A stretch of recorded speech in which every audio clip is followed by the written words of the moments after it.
Hello, everybody, and welcome back to another episode of the Impact Farming Show. Today, we have an amazing guest. We have Evan Shout joining us. Evan, how are you? I'm good. Good. I'm so happy to have you on the show. For those of you tuning in, Evan is the CFO with the Hebert Group, and we have an exciting episode today talking about the Agri-preneur Mindset. So, Evan, before we dive in, welcome. I do want to get you to chat a little bit more about who you are, what you do, the companies you are involved in, and then we'll dive right in. Sure. Yeah, so I like to use recovering accountant or jack of all trades is probably the best title. But so I'm president of Maverick Ag, which is a company under the Hebert Group of companies, which also includes Hebert Grain Ventures, which is a 40,000 acre grain farm in southeast Saskatchewan, as well as a coaching organization called Farmer Coach that is our executive coaching program that we run out of Saskatoon, Saskatchewan. Excellent. I was going to introduce you as a man of many titles and many talents, and I think that's very applicable. Okay, so we're going to talk about the agripreneur mindset. And I know farmer coach is going to come up likely naturally throughout the conversation. Why don't we start there? And can you share a little bit more work that you guys do with farmers through that company? Sure. So I guess it probably started back in 2009, and my business partner Christian Hebert attended TPAP down at Texas A&M in the U.S. Loved the program. Obviously, it changed the trajectory of the farm. So when I joined in 2019, that was kind of one of the prerequisites. Was I had to attend TPAP and see what the program was about. While doing that, we also are both part of an entrepreneur coaching out of Toronto called Strategic Coach, and it gives us kind of that entrepreneur mindset, not necessarily agriculture, but just business in general. And then honestly, 2 years ago, we kind of brought them together and said, this is the one thing that we believe primary producer agriculture is missing, is just that business mindset and that entrepreneur mindset. And we call it agripreneur, but it's just a play on words. And it was literally just to bring guys together and have them think about, honestly, the multi-million-dollar farms that they're running and trying to run them more like a business and a little less like a lifestyle. Ooh, I love it.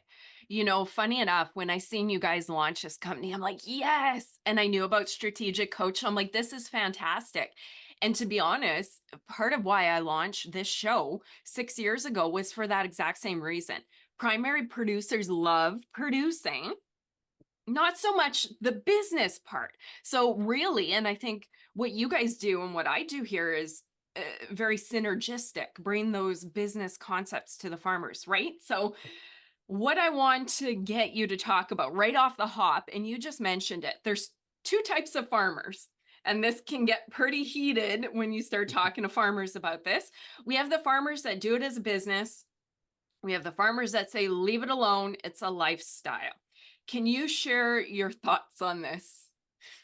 Yeah, I'm probably not going to make a lot of friends with this one, but the uh, the business life, or the difference between the business and the lifestyle is, I honestly like to say there's really only one type of farm. It is the business farm, because we are all running enterprises, and in the end, we're trying to make money. The lifestyle side of it, I believe, just hasn't got to the point where they've realized that they're actually running these large scale businesses, even small family farms. We're talking about a lot of dollars, a lot of decisions, a lot of roles and responsibilities.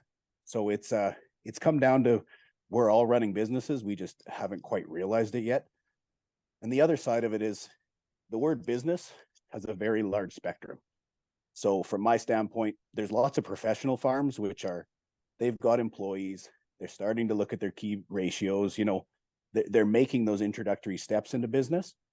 But then being around TPAP and around Christian and some of the bigger farms that we work with at Maverick, we're starting to realize that some are getting to that institutional stage, which is, they are running like a corporation. And I hate using that word because it's used against the farmers quite a bit, of these corporate farms, but they're running more like a business of set employee roles. I mean, our farm's one that I can use as an example quite a bit. I'm a I'm essentially an owner of Hebert Grain Ventures. My last name's not Hebert. It was part of Christian's idea of the share profit and bringing good employees in. and offering them a build or, an opportunity at growth. So there's institutional farms, there's professional farms, and then there's the farms that I think are going to have to get to that next level as we go forward. I love it. And you're right. This is not a popular topic at all. Very, very heated. If we threw this on Twitter right now, it'd probably be the most popular, sorry, X. If we threw it on there right now, it would probably explode. But I thought the same thing too. Similar to you guys, you did strategic coach. I was in like the scaling up, the entrepreneurial world. And then I come here, obviously started this quite some time ago, and then looked at it. I'm like, man, these farms are massive, big dollars coming in and out, a lot of equipment, a lot of debt. And I'm like, there are smaller entrepreneurial companies that operate with more structure than some of the big companies. Anyways, yeah. Yeah, I think the big one is we started realizing it, the more clients we took on and the larger scale the farms are getting. And honestly, over the last 2 decades, they've never needed to be businesses. It was always, you know, I can remember my dad writing his net worth down on a piece of loose leaf for the bank, and that was all they needed. They didn't need, monthly financials. They didn't need budget to actuals. They didn't need projections for 2, 3 years out. And I think with the amount of capital that's come into agriculture and obviously where land has gone, Yeah. the banks have just started asking for stuff like that, and the legal regulation side has increased. So we're being forced into it almost, but it is good for the industry, and I hope that's enough to push everybody forward into looking at it. Love it. I'm curious. You work directly with farmers. If I don't even know, is this safe to ask? I would love for you to take a stab at this. How many farmers operate like a business versus a lifestyle? The proper structure of a business. What would you guess percentage? I would say the top 30% have probably got into that professional status, and maybe 5 to 10 have actually gone into the institutional stage where they've got employee share offerings, they've built roles, responsibilities, they have a management team, and those numbers aren't very good, but that's just the way the industry's been for so long, and we're kind of behind other industries, and we've got a long ways to go. Let's put it that way. Okay, gotcha. I was guessing, I'm like, is he going to say about 25%? That was my guess. So, Yeah. okay, the agripreneur mindset. We've mentioned it a few times, the mindset that we want farmers to operate their farm as a business versus a lifestyle. Can you speak to that? I mean, it comes down to the vision, the planning, the strategic plan of a farm. I mean, we've always talked about business plans. Companies have tried to get farms to do business plans for since I was a kid on the farm. I can remember that. So I think what it's come to is it's just a whole bunch of strategy discussions, and that's where the agripreneur comes in. Is first of all realizing that you're running a very large scale business with a whole bunch of decisions every day, and looking forward and having a plan. Because I know lots of farms have a 10-year plan in their mind, but it's never been put on paper, and it's probably never been told to anybody on the farm itself. So it's that start of it of you're an agripreneur, you have your own business. Where are you going? And make sure that you tell everybody that's on the bus with you, so that everybody's kind of going in the same direction. Because that's business 101. But in agriculture, it seems that we get really good at growing grain and we don't think about all the other aspects. So, one of the things that I would have loved to chat with you about in a whole other episode would be the downturn with commodity prices dropping. And to look at it, interest rates, inflation, prices going up, everything going on, you almost wonder farmers have to sharpen that pencil, obviously, and become more structured. There's less room for error when we're playing this game. Do you want to touch on the down cycle that we're in? Some thoughts there and how it connects to being a better business person too? But I think from the start, we knew it wasn't going to stay where it was. Don't get me wrong. I love the last couple of years, and Yeah. I hope a lot of guys took advantage of it and built up working capital and made stronger farms. But we knew it was coming back. And I think what's happened is everything kind of hit at the exact same time. So commodity prices, I mean, in Canada, obviously canola is one of our cash crops. We saw a $3 to $4 drop in canola price within 3 months. I think it more shocked guys than anything. And I mean, cost of productions are through the roof. And as you said, interest rates. And I would love to believe everybody telling me that they're going back down a little bit, but it seems to be almost like the weatherman these days. I don't trust anybody till I see it happen. So when it comes to the downturn side, I think those that already had the business and the strategy in place, that's going to be their competitive advantage. Of they knew that it was coming down. They built the farm in the last couple of years to actually play into these markets. Because the big thing that most don't talk about is the most opportunities for farms come in down cycles. Mm. So if you're looking for land or if you're looking to expand, it's the farms that have prepared themselves for the next, let's call it 2 to 5 years or however long we want to talk. It's having that balance sheet bulletproof, having the income statement where you want it, whether it's cost of production, margins, and just being able to take advantage of opportunities. Because that's the biggest downfall I see in not being ready for the downturn, is you're going to miss out on a lot of opportunities. Yeah, I love it. Okay, I love this conversation. I have to share something with you. When you said we thought we think the prices are going to stay here all the time. I think it's a irrational, illogical thing in our brain. We laugh in the cattle industry back in 15, it reached a high, right? We know it goes in cycles and it goes down. We like to be fairly analytical, not emotional. And we laughed, not laughed, poor choice of words, but it was $1,600 calves at that point, and it was amazing. We budgeted for the lower, but here's where I'm going with that. People expect it to be here. So now I joke and I say to my husband, $1,600 calves when we think the price isn't gonna, it's our little inside joke. So same thing for the grain prices. We expected it to stay here somehow, even though we know there's cycles, right? So it's funny that you said that. We have an inside joke where we always say $1,600 calves. Now the next version is $2,200 calves Oh yeah. from the last time. And we always call it the new normal, because I've heard it Yeah, there more you go. more times than I want to hear it. But it seems like everybody's like, well, we've hit the new normal and this is where it's going to be. Well, in 2019 we were selling canola at $9, and we're still at 13, and everybody's, I mean, pessimists are coming out of the woodworks because we're in trouble. And it's, well, we sold it for 9 4 years ago. So it's that whole new norm, and it's just bad habits on farms is what I see. And part of it, I mean, up here, obviously we don't market quite the same as the US, but up here, 1 year of guys held their grain or they didn't pre-buy their inputs and they got away with it and had a really good year. All of a sudden it changes the mentality going forward. Even though 9 out of 10 years, you're better off to play the futures market, to buy inputs early. It's those 1 years that actually have a 2 or 3 year drag behind them where guys have bad habits. And honestly, the new norm is what I call a bad habit of, we believe it's here to stay. So we build the farm to fit that margin. And then all of a sudden the rug's pulled out from underneath us.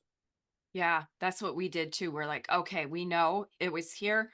Let's plan for $1,200 calves. We keep our costs there. We operate that way, right? I mean, the prices have gone up, but I'm pretty sure it's safe to say it's not going to stay where it is much longer, right? And Yeah. how can, yeah, anyways, I could go on that for forever and ever. Same thing. I love that. The new normal. Okay, so for producers, there's so many different groups, right? And we have age gaps, we have multi-generational. There's so many aspects to these conversations, right? There might be um multi-levels of age and management within a farm where the younger one might not have the say, but they want to operate this way. You'll see it more than I do, but there's so many smart young people, as you can attest to, that are coming up that want to be business people, that want to make sure that they're covered with a strong business plan. So let's talk about the agripreneur business farmer mindset and the different ways to think out of the box, and then also the different business structures that farms should have. That was a big question right there. So do you want to talk about, here's some things I want to pick your brain on: Sure. business structures and systems, the Okay. different ways farmers can make money, as in not just more land, grow more, cut costs. Another one, how farmers work in the farm, hired help, working on the business, and then learning. as a way to improve and get bigger and better, and then goal setting. So those are kind of the four areas I want to talk about. I'm sure you Yep. could add some, but why don't we start with business structures and systems? Perfect. So I think the biggest one for me, especially on family farms, is we've always done it as if dad went out and got an agronomy degree, for example, son wanted to follow in his footsteps and he got an agronomy degree, which is noble and it's great. The problem is we don't need two agronomists on the farm. So from that standpoint, I think the business structure starts right from day one of setting up the roles, setting up the responsibilities, and even if you don't have third party employees. So we always get a little pushback on some of the things we say because we're a larger farm, we have outside labor. But the biggest thing is it doesn't matter. Even on a family farm, you have to have specific roles and responsibilities because that's how the next generation understands how they build their place on the farm. If they're just coming in and expecting to be CEO and dad considers himself CEO right now, you're asking for a train wreck. And that's why we have succession and transition issues in agriculture like we do, is that everybody's fighting for the same position. And I think with the next generation coming in, it's great. I mean, technology, the business mindset, everything's playing right into their hand, assuming they see it that way. And that's the big one for me is dad's got to understand what his strengths are and do what he's doing. Son, daughter, whoever's coming back needs to understand their strengths, and everybody's got to do their unique abilities, which comes straight out of the strategic coach of you literally got to know what you're really good at and stay in your lane. And if everybody does that, succession goes easier, transition goes easier because everybody knows their role, and building out the plan going into the future is so much easier when everybody knows what's coming. I love it. Love it. That's a good answer. And farmer coach, I'm sure you guys you work with farmers on their goal, how they want to get there, structures of their business. I mean, business structures and systems, roles, I mean, your financial systems. Is there anything else that you would add to that point? How to be the best business person within? I think a part of it is just communication. Like Oh, when we break it down into the simplest of forms, I mean, I'm a CPA. I can go through the ratios. I can teach people how to, run their numbers, know those numbers, and I can teach people how to do HR. But the one thing I can't teach is actual communication. So it's how do you speak with the next generation? How are they involved? How do you have scorecards of the key metrics so everybody can be kept up on what's happening? Like 90% of the issues with family farms that I see isn't because they're trying to fight over this or fight over that. It's because nobody's been told anything. And honestly, if we can get communication to build better, most of the other things with business structure fall into place, whether it's compensation, whether it's structure, as we say, accounting, legal, whatever it might be. Those follow communication because if you can't get the first step of communication, you're already in trouble. yeah. Oh, I love that you said that. This flashes me back to an episode various episodes with Elaine Phrase and all the material she covers, succession planning and communication. If you look at most family farms I know that haven't communicated, that is the hardest part. And they call those communication skills the soft skills. It drives me nuts because it should be flipped. I mean, we know numbers, we know production, right? Yeah. But communicating in those hard situations, ooh, that's the good stuff. And the thing I think I've learned the most, and don't get me wrong, we've got a bit of a step up on our farm because we're not brothers. We're Mm, Christian and we're friends before, but we're business partners. Is we leave the emotion out of most of our meetings. So what we find is communication is great yeah, until it becomes an emotional response. So for us, it's here's the business aspects, here's the issues we need to deal with. This is the answers. And we come up with solutions based on the business, not based on who's going to be angry at who or who's got to spend Christmas together. Like it's keeping emotion out of business discussions. That's big for us. And that's where you get the soft skills versus the hard skills is yes, communication is considered a soft skill, but when put in the right stance, it's actually not a soft skill. It's part of the business structure of the whole entire organization. yeah, yeah. I would say the foundation of it all. I just Yeah. see it clearly in people, family that we have, family farm. You look at family and friends at farm, and it usually goes bad over communication. Okay, business structure systems. I mean, that's pretty straightforward. I love that you brought up the communication. I'm huge on that. Do you have anything you want to add on that aspect of it before we chat about money and side hustles? I want to pick your brain on that a little. I would say the last part of that would just be have an internal system. So we use EOS, which is the entrepreneurial operating system, the book Traction by Gino Wickman. It it allows us to have the small business internal processes, whether it's SOPs, whether it's HR policies. It gave us a bit of a step up because obviously coming from the farms, which we've discussed, there's not a lot of business structure behind it. Of this is how we do things, this is where it's written down, and I'm finding that's becoming more of an issue because all of these farmers want a legacy. They want to leave it to their kids. They want the farm to continue.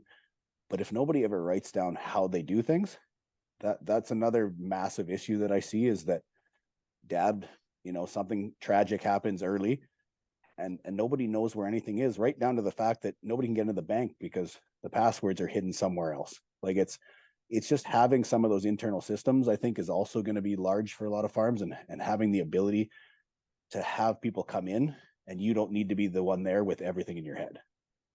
Okay, I love it. That's a good point.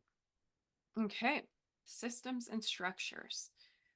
Now, let's talk about when I think of agripreneur and the next generation coming up, all the technology, all the knowledge, all the side hustle culture. There's so much potential, but yet I think sometimes we still think in the box of we're a farmer, we raise beef, Yeah. we make hay, grow grain. Do you want to talk about that side hustle, agripreneur, break out of the box type mindset? I think the biggest mindset shift was figuring out what the number one ratio is. And I know that's an accountant answer for you, and I Yeah. hate giving it, but honestly, what most got to realize is that we're looking for return on investment. And when you start thinking in that term, it doesn't matter if the farm grows grain or if our consulting division does well or our coaching division does well. For us, it's the return for the entire organization. So that's where I think the side hustles are coming in. Of we don't need just to grow grain. If we can sell it for a better price because we're a niche market, or if we can diversify and go to value add, or if we can go the other way and become an intermediary for fertilizer and chemical, like Hmm. those are the discussions I'm having with our clients of where's the biggest return. Because in years like this that we're projecting lower margins and a little tighter on the farm, is there a way we can make money elsewhere almost to ensure the farm stability?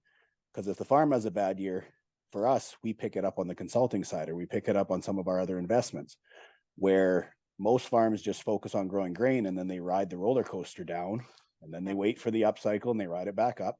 For us, we don't want a roller coaster. We want that straight line across the graph, that there's minimal volatility. We know what we're making every year. It comes down to return on investment for us. So whether it's a side hustle or whether it's just another business we've started, it all comes down to the total, not just growing grain. So that's where our value comes. Yeah, I like that. And that's totally different than the I'm a black Angus cattle breeder. I'm a beef farmer. And I think that's natural, right? Sometimes we get in the box and you just do and then you get used to that. But looking at it as an operation and how to even out those times. Two things I want to mention to you on that. Lately, with the commodity prices dropping, now you're seeing everybody all excited about having beef on the operation. And the guys that have beef are now balancing out. And I seen one guy post saying over the course of time, the farms that fare best are the mixed operations. I guess that makes sense because when one is up, the other's down, right? Yeah. And for us, instead of cattle, it was just consulting. So Yeah. Yeah. it's just mere or less what business. And I mean, when we built most of our businesses, it wasn't because we came up with an idea and we should just do this. It was we came up with something that we couldn't answer or we couldn't partner with somebody to find the answer. So then we just built it. It was easier for us to just build it and use it ourselves than it was to go out and find someone else to build it and find a partner. So I mean, even on the consulting side, it allows us to do the projections. I get to see data from a whole bunch of farms across Western Canada, which gives us the ability to know how we're doing on our operation versus what they're doing. On the coaching side, I get to see some of the visionaries in Western Canadian agriculture, and even some of the US farms that come up, and we get to learn from them. So it's that discussion of how do we do a diversified that still helps the farm, because the farm is our linchpin. But Yes. honestly, everything else is feeding into it and allowing us to ensure the farm side by having other revenue streams that aren't tied directly to whether we get snow or whether we get rain. It's more tied to a steady income, right? Yeah, I love it. In an interview I was watching of you some time back, there was something said there that really stuck with me. And they said, they were talking about a cattle farmer. He was making fun of these city folk that were buying straw bales for, like, call it 10 times what a straw bale is worth because they want it for their pretty little porch decoration. And the farmer was mocking these people that were buying it. And I can't even remember who was interviewing you. They said, wait a minute, instead of being the farmer mocking those people, you have the straw bales. Why don't you haul them into town and sell, right? Just Yeah, ideas like that, right? one of the best memes I think I've seen is they were talking about the glass half full or half empty, and they say it doesn't matter, the entrepreneur sold the glass. So Ooh, it comes down to that yes. discussion of that's the concept, is you find a need, and if you can fill that need, fill it, especially if there's a value add to it. Yeah, it was crazy. I seen another one. You just get me. You guys are such the entrepreneurs too, so you get me in that mode. I was scrolling through Instagram and there was an account, get this, selling beef tallow for lotion, beef fat, and the little container like this was like $30. Talk about value add, right? So, and the great thing is, I mean, pop up a Shopify website and value add your farm products. Like, there's so much. And I find even myself, we're just stuck in that little box thinking like a farmer from the 1930s. Yeah, and one of our core values has always been can't is not an option, and we utilize that for exactly what we're talking about today. Is honestly, there's nothing that we don't see as an opportunity. Obviously, we're very careful on which ones we jump into, but at the same time, everywhere you look, there's opportunities, whether it's for the farm, whether it's for the consulting division, whether it's for cattle producers. You just got to be wise enough to keep your eyes open. Yeah.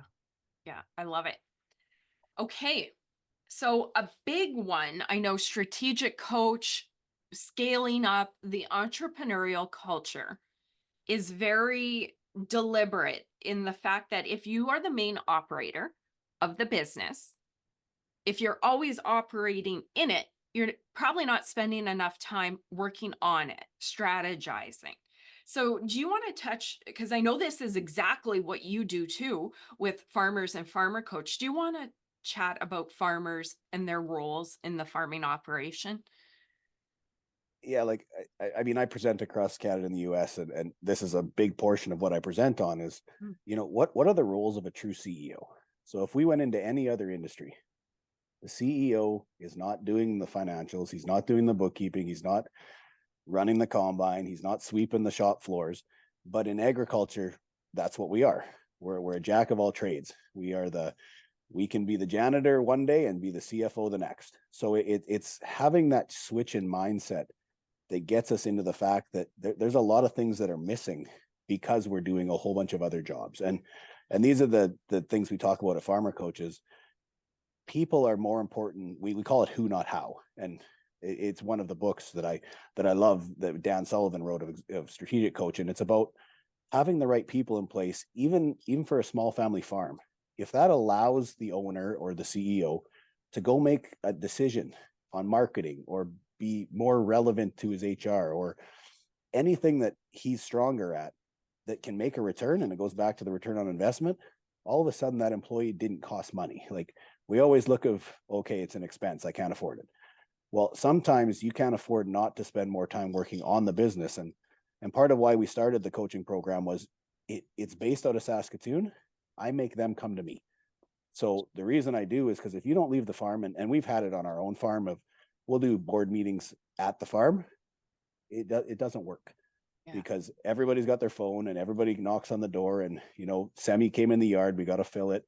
Nobody can actually focus on the main aspects of why we're there, which probably are the most important aspects of the whole year. of what's going forward. What are we going to do? And we're too busy trying to load a semi that's one of the 1,500 that might leave our yard in a year.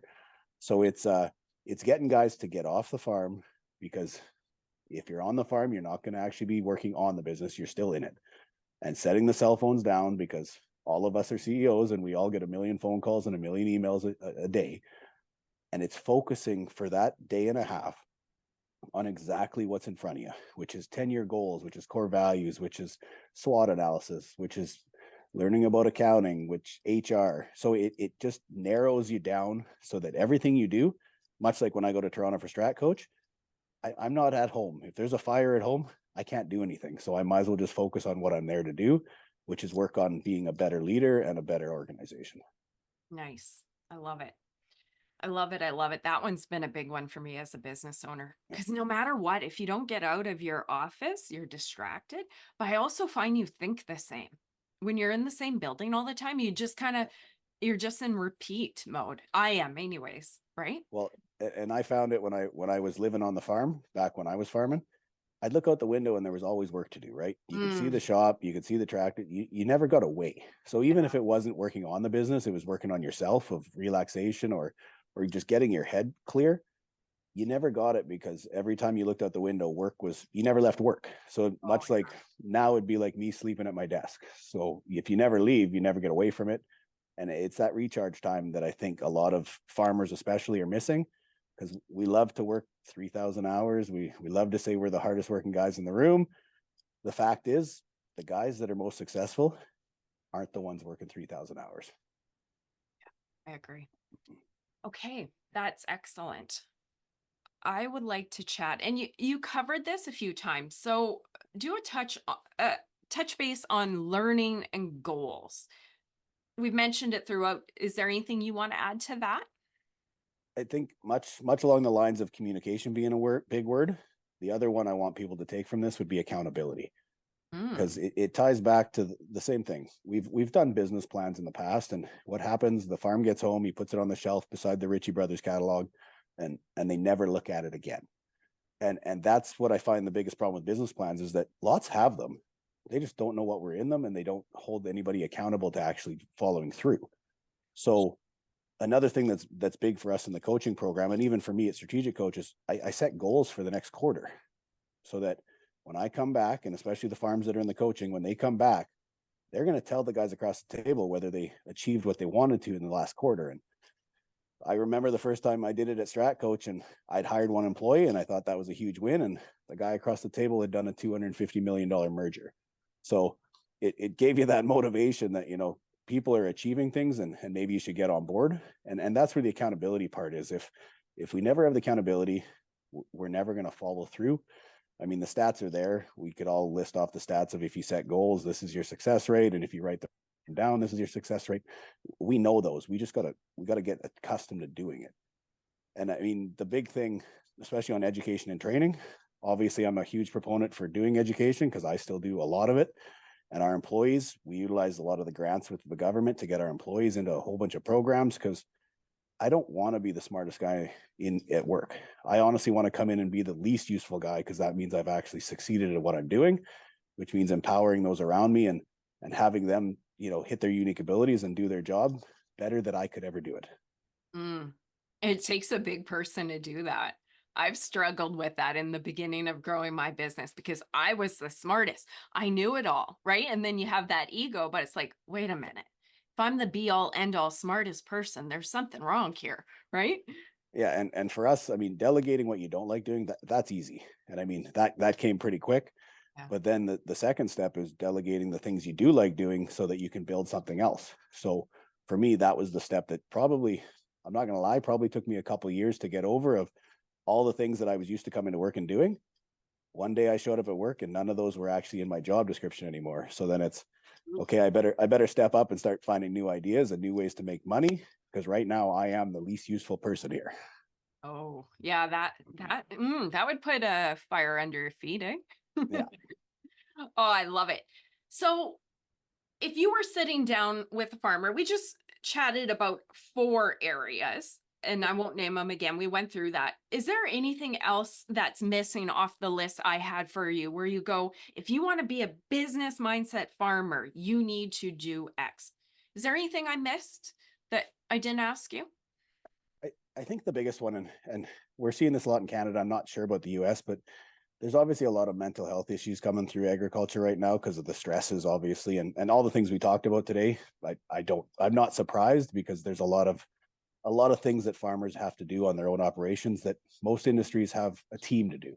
Yeah. So I think the big thing for me is, as leaders, we have to realize that if we have a sound business plan, if we do the easy things right, it takes the stress away. It's not that you're not going to have a lot of work to do and a lot of job, but yes, margins are lower this year, but we knew that. We knew they were going to come down. We planned our cost of production correct. We ensure government programs, do all the things that we have to do so that when we go to bed at night, we can still sleep. So that's the big one. And I'm seeing it a lot across agriculture, is that there's a lot of stress, and especially going into a downturn year, there's going to be a lot more episodes of things that we don't want to see in the industry. And I think the big one for me is just, you got to realize that it's a business. It's just a business. We need to run it like one to get over those emotional items. Ooh, I love it. Run it like a business, because I think that discipline gives you the freedom, but also what I'm going to pick from there, and I think you probably meant it that way too. The farm's a business. It's not our life. It's not our identity. And especially and maybe I'm putting words in your mouth, but hearing that it's just a business. It's not our self-worth, right? Yeah, and I mean, the industry's done a very good job of creating the whole aspect of why we have an issue. And Oh, part of it is, you're right. We have a huge legacy. yeah. Agriculture, I mean, it's something to be proud of. We've built these businesses from scratch. I mean, this is monumental. But at the same thing, as I said, we built these businesses. It's not different than the mom and pop store on the corner. I'm sure they're proud of what they built as well. So we need to take it easy on that a little bit, because the next generation, I've talked to a lot of young farmers across Canada. They're feeling stressed when they come back. It's not that they're coming back because they necessarily love getting out in a barley field in the middle of 30-degree weather, but they're starting to come back to the farm that they love, but they're also starting to see how much stress it is, because the expectation is that they're here to carry it on and they can't fail. Mm, that's no way to live either, eh? Yeah, Hmm. I love it. Thank you for closing that section with that. I think that you was bet. very powerful.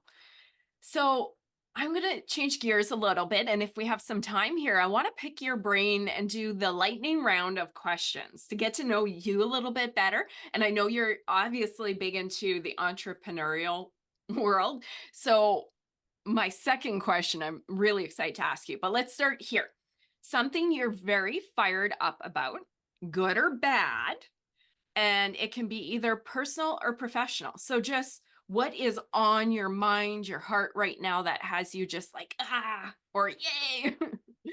To be fair, Tracy, if I hear the word sustainability again, I'm gonna go nuts.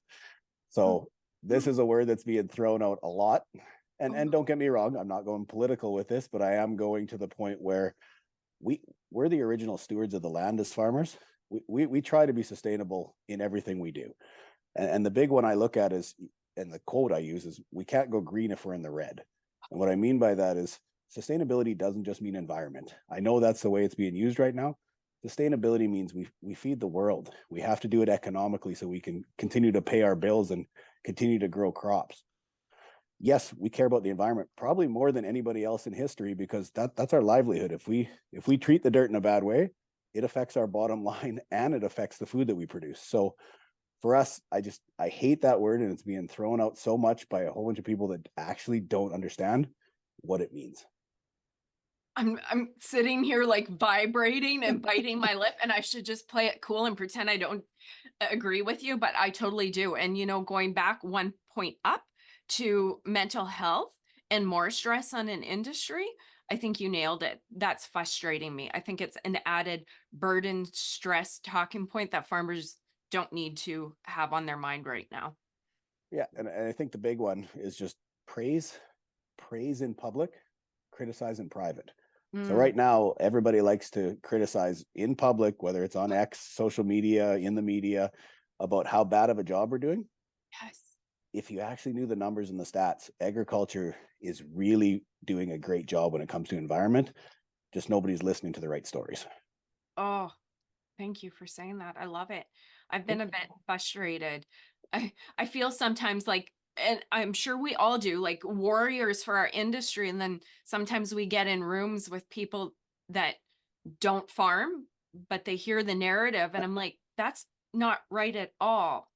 But you're the only person going, wait a minute, let's talk about this, right? That's what it feels like at times. And Oh, a lot of people haven't been on farms, and that's part of our problem is we are a very quiet industry, and up until the last few years we haven't been really good at telling our story. So I think that's the next step in agriculture is how do the 198,000 farms in Canada or however many in the US, how do we get out there and tell our story? Because everybody else is telling a really good tale, yeah. and we're not involved right now. Mm. Oh, I love it. Oh, I love your answer. Thank you. Okay, so this is I love that answer. And now this is the one I really want to ask you. Books that have changed your life, and it can be mindset, business, wherever you obviously want to go with that. I'm curious. People are, I mean, you're not going to like all my answers. They're probably more entrepreneurial than most are going to want to read, but I mean, anything good to great. And Yeah. who not how by Dan Sullivan. Yeah. 10x is easier than 2x. I mean, Mm, I'm a huge reader of those books because not only do they motivate, but there's also a lot of great lessons in there, and great content for not only the coaching program, but for a lot of things we do. So those are the big ones of anything on leadership and getting that mindset to change. Because and I'll be open with you, when I left public accounting, I had drank the Kool-Aid. I was not an entrepreneur. I was used to working 9 to 5, and it took a couple of years for me to get my head around it and realize that I now have people that rely on me in order for them to pay their bills. So I better step up and actually start acting like a business owner. yeah. And that's what did it is reading some of the books and seeing what has worked in the past, and utilizing it on today's operations. Oh, I love it. Good answer, good books. And I didn't even think of that. That would be quite the journey for you, right? Corporate accounting, and then all of a sudden being thrown into the entrepreneurial mindset. That's a bit of a leap right there, right? Yeah, and I probably got to thank my business partner a little bit on that one. Is part of me coming over was I had to go to strategic coach, Nice. and honestly, the first year, I'm honest, I probably didn't get much out of it because I fought it. I've been taught a certain way, and I was used to not being an entrepreneur, and I wouldn't open up my mind. And the first year was probably a waste of money for us. Mm, But then once I started seeing some of the things that were changing in our business, especially on the consulting side, because that's the team that I run mostly, it changed the way I thought. And then all of a sudden, when I went to those, I was actually doing the work and I was actually seeing results. So it was kind of the proof is in the pudding, if you want the term of it changed the way I was thinking about it. And all of a sudden now it made it a lot clearer. nice. Love it. Okay. I should put a second part to my next question. Best advice or worst advice you've ever received? If you're going to bring dead cats, bring a shovel. Oh, oh. So the reason I heard that one was I was really good at bringing a whole bunch of issues to the table. I'm a bit of a pessimist at heart, so I'm really good at bringing up things that have to change or issues that we're having. And honestly, I just got told straight to my face one day, if you're going to bring them, bring solutions. Because Mm, that, as a business owner and as a teammate and a partner and everything else, and even personal life, don't come home with a whole bunch of issues. Come home with the solutions to those issues, because that's what actually matters. So if you live your life and you're always living in the issues and you never actually have the solutions part of it, whether it's professionally or personal, it doesn't work. So for me, it was that was probably the I know it sounds weird, but that was probably the nail in the coffin of this is what you need to learn. I have a very graphic image of a dead cat on a Sorry. Hey, I live on a farm with shovels and lots of cats. I can picture it clearly. But that's very clever. And actually, the the strength of that saying actually just drives it home more than any other way that you could say it. So clever. Yeah, and I knew it wasn't going to be, it was going to be a little gory, but at the same time, that one was honestly was the one that stuck home with me the most. Yeah. You won't forget that after you hear it. Nope. Okay, that was lovely. I would love to ask you two wrap up questions. Words of wisdom to farmers on operating as a business owner, strengthening their farm, and going into this downturn. Use that section to share some parting words with the audience. And then we'll move into how farmers can connect with you guys. So I think the biggest takeaway to take from this is that we work in probably one of the best industries in the world. And what I mean by that is we've gone through a pandemic. We're recession proof. It appears we're recession proof.